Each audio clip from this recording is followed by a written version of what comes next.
Hello everybody, my name is Michalem Hvoreckým and it's a great honor to be here in Gröndal's hus in Reykjavik, and my host today is Icelandic poet, a writer, translator and a former musician, Bragi Ólafsson. Great to have you here with us. Yeah, thank Hello. You. Great to be here. Yeah. Bragi, my first question goes back further to 1990, the year you performed with the band The Sugar Cubes as a bass player in Prague. Do you have any memories of this gig? Yes. No, actually not from the gig. We were probably too intoxicated by your wonderful beer and strong drinks. But I have very clear memories of staying in Prague. We stayed there for, I think, 7 or 10 days. And we also went to down south to Tels. And yes, I remember that very well, very fondly, yes. I know that even 1 year before you toured Eastern Europe. It's maybe one of the first Western bands. You performed in Baltic states, as far as I know? We played in the 3 Baltic states, and then we were supposed to play in Leningrad. But that show, which had been sold out, it was supposed to be at the Olympic Stadium. But the day before, it was cancelled because of some election that was going to be held the day after, and they feared that there would be some riots or inconveniences. And so. How was it at that time when you were a young aspiring musician and poet? Did you have any idea about the Eastern Europe in general, or was it like a completely unknown part of the world you hardly ever heard about? No, I mean we knew quite a lot about it. I mean, it probably, because Iceland at this time, you could say, was almost like it looked a bit socialistic, like a very austere culture, because we had restrictions on import, and so. But going there in '89 was an experience that changed a lot for me, in the sense of like seeing the world and understanding the world, and I still benefit from this experience, I think. You brought a book, a collection of poems published in the 50s, in 1958. Tell me, why is it so special for you, and what's the connection to Czechoslovak culture? Yeah, well, this book was very influential for young aspiring poets, although it's published in, what, 58? You know better. That's a long time ago. Yes. I mean, it was still being circulated when I was starting to write in the like late 70s and the early 80s, and we learned a lot from this book. I mean, because before getting to know like European poets and poets from South America and all over the world, I mean, we naturally only knew the Icelandic poets and writers, but this was a revelation, seeing this like a modern poetry, because we became modern rather late in literature and in everything else, actually. There's also a poem by Stavenesvale. Yes, it has 5 or 6 poems by Stavenesvale, which, and I think he is, for me, he was the most influential poet in this book. Maybe along with Federico García Lorca from Spain, and Neruda. And well, Neruda is a Czech name, isn't it? Yes, he adopted this Czech name as some sort of rebellion. Yeah. The solidarity with the Czech nation, I think, due to the Nazi occupation, was this decision. Yeah. So yeah, I mean, I because when I was starting to write like a semi-seriously, I was very taken with surrealist texts and Dadaism, and these poems by Nesvale spoke very directly to me. Well, when you mention it, I'm absolutely not surprised, because this also fits very well to the music of Sugar Cubes in many ways, I think. Like, and you were one of the poets for the band, so I think the Czech people will be very happy to hear that Nesval actually had some sort of influence on the history of alternative music in Iceland. Yeah, you could say that. I mean, I didn't write lyrics for the Sugar Cubes. The singers took care of that. But we were the atmosphere around us was very like in the spirit of surrealism, because some of the members of the band, they came from an Icelandic group called Medusa. It's like a group of young surrealists in the early 80s. So we were. I mean, our lyrics show this influence very much. Some of them are quite in the spirit of surrealism. I'm surprised that this is the second time or third time I hear here in Iceland about this restriction society of the late 70s and early 80s here in Iceland, and that some even compared it to dictatorship. Like it felt like everything was forbidden and it was hardly ever any alternative culture. What made it this way? Was it the religion? Was it the politics? What caused this conservative atmosphere which was here when you were very young? Well, probably just the conservative parties that run the country and have mostly been running the country since 1945, since we got total independence. So it's probably the fault of just very conservative persons and parties. I mean, we just had an election a few days ago, and it's still the same story. And we get the old parties. Although we have all these liberal, more free-thinking, democratic young parties, they have still not been able to come to the surface as they should have. But I don't know. But then, I mean, there were the restrictions on imported things. So we had lots of Russian cars here because we exchanged fish and some other things for Russian cars, like Moskvits and Lada. They were here in Iceland quite popular. Oh, very popular, yes. I had once a Lada, which I miss very much. Yeah. And then what happened? Like, you were from the generation which discovered punk, which discovered alternative music. Was it at the very beginning? Because also in Czechoslovakia, especially underground rock music played a major role in an opposition against the dictatorship. And how was it here? Like when the new scene, when the music came, what happened? What changed in the society? I actually don't think music, rebellious music here in Iceland didn't change things as I believe it did for you in Eastern Europe, in Middle Europe. But no, I mean, it's just it opened up the mentality more, but I mean, it didn't have any political impact, I think. Well, it probably had, but you can't really sort of put a finger on it exactly. You had basically two careers as a bass player in a band which emerged as a volcano, like became a phenomenon in Europe and even abroad in the US, and then you switched back to writing. How you look back at these two parts of your life and of your identity? Well, when I look back, they're sort of mixed together. Well, this period from 1986 to 1992, the period of the Sugar Cubes, is quite. It's funny to look back on it because we started in '86, like I said, when Reagan and Gorbachev came here for the meeting. And the first thing that our company, which we had just formed by then, our first publication was a postcard with a picture of Reagan and Gorbachev, and it became very popular. We sold 5,000 copies of it, and we were able to finance the first recording of the group, which was "Birthday," the song that got us known.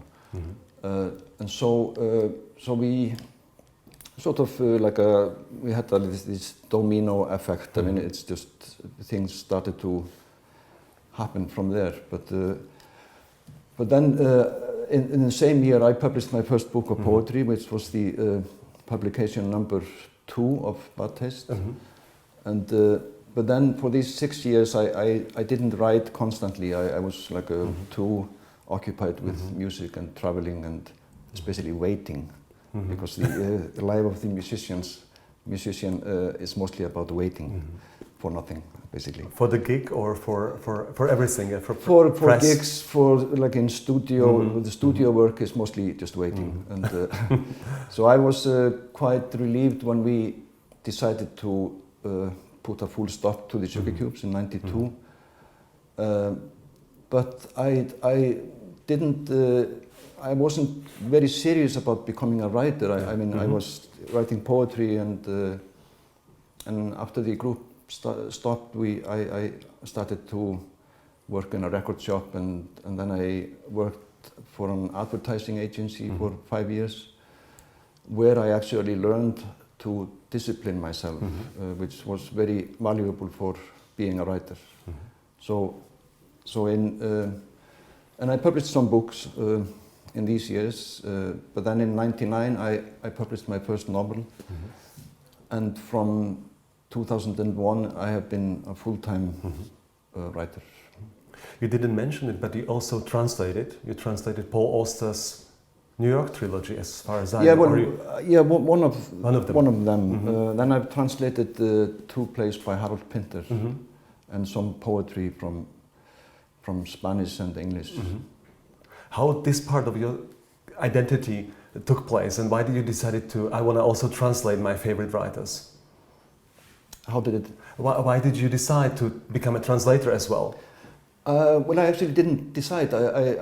I don't see myself as a translator, but I was asked to translate these plays by Harold Pinter because I had been writing plays myself, and the people at the National Theatre, they knew about my interest in Harold Pinter, who has always been my sort of one of the top 5 favorite writers. So that just came about that way. I mean, it was I didn't ask for it or decide it myself, but it's a valuable experience getting deeper into Pinter's text. Now, 30 years later, you have also your first retrospective. Tell us a bit about this project, which took part on September 4th this year, 2021. What was it? It even includes a map of Reykjavik with topography of your novels and your characters. It's basically a map of your Reykjavik as a literary place where the stories took place, and also some sort of a character maps this way to how they are interconnected in their relationship and how they travel from book to book. Tell us a bit about this project, please. Well, this retrospective or this writing conference is held every year. Well, actually, it hasn't been because of COVID. There's been a gap of 2 years, and it's sort of it's about like getting a panorama of the writer's career and talking about his books and work. Actually, this thing that you showed us, well, 2 of the persons who organized this, they just had this idea to make a map of my characters, because most of my novels, they interconnect. Actually, only 2 of them are totally independent. And I'm still working with characters from my previous books, and it's just it was very it made a lot of sense for me to have this this map of streets and characters, because it helps me like forming because I have. The plan now is that I have 2 more books yet to write with some of these characters. but then I'm going to stop that. Two more book projects with them. Yes, yeah. But it's a very nice thing to, because I like these characters. I mean, most of them are very dislikable, but I like them. I love them. So I feel good staying with them a bit longer. Until now, in Czech language, we only have one short story translated from Icelandic of your work.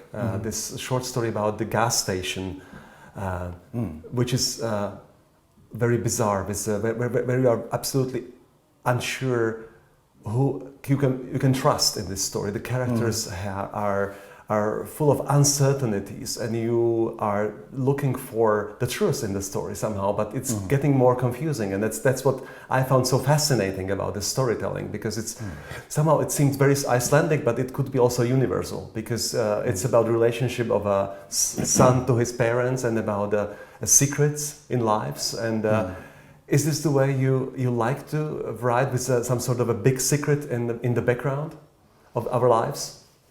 It's not when I wrote this story is quite I think it's from 2002 or 3. I mean, I never sit down and intend to write exactly about this. I usually now I form sort of a loose frame for a story, and then I start with some characters, but there is no actual message that I want to put forward. It's just you put two characters together, and you know that something is going to happen if the characters are interesting enough. And but I think that's the topic that mostly sort of seeps into my books, is like how people talk. Interact with each other, maybe. Yeah, and how they do not interact. How they lie to each other. Yes. And because that very often creates a comic situation or atmosphere, and I see myself as a comic writer. I mean, my books are probably not like laugh out loud funny, but they're comedies, novel comedies. Yeah, I mean, maybe I wouldn't say comedies, but they have. I have a comic view of things and people, and sort of so inevitably that just comes into my stories and plays. You also have a writer wife. You are like a writing couple. It's not the first, but it's still rather rare. How is it to be a writing family in Reykjavik? Well, it suits us very, very fine. Well, my wife is she's a historian. And she started publishing books of history, 2 books, which were like they were very accurate historical books, but still with some fictional elements in them. But then she turned over to fiction completely, and now she is publishing her 3rd novel. But we are so different writers. Which is good, because then we don't clash and we are not in competition with each other. It helps the relationship for sure. Yeah. Because I mean, we help each other. I mean, she is my best editor. I'm not her best editor.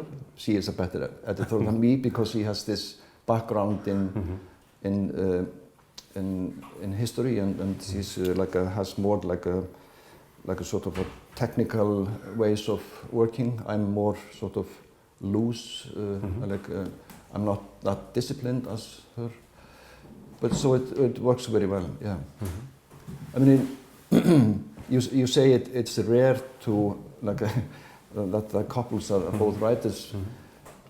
Yes, probably it is rare, but I know of some other couples here in Iceland that both write. Bragi, which is your favorite place on this island? From the maybe geographical point of view.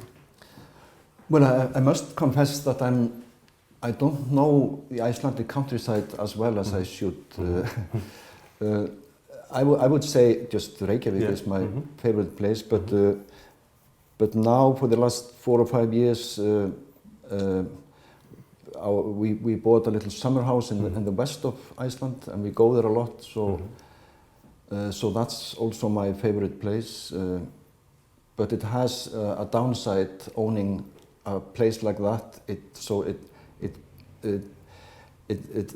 results in that you go less to other places. You just go to this one place in the countryside.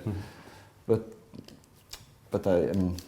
these are my two favorite places. And actually, the novel I'm working on now takes place in this very summer house. It's not very inventive, but.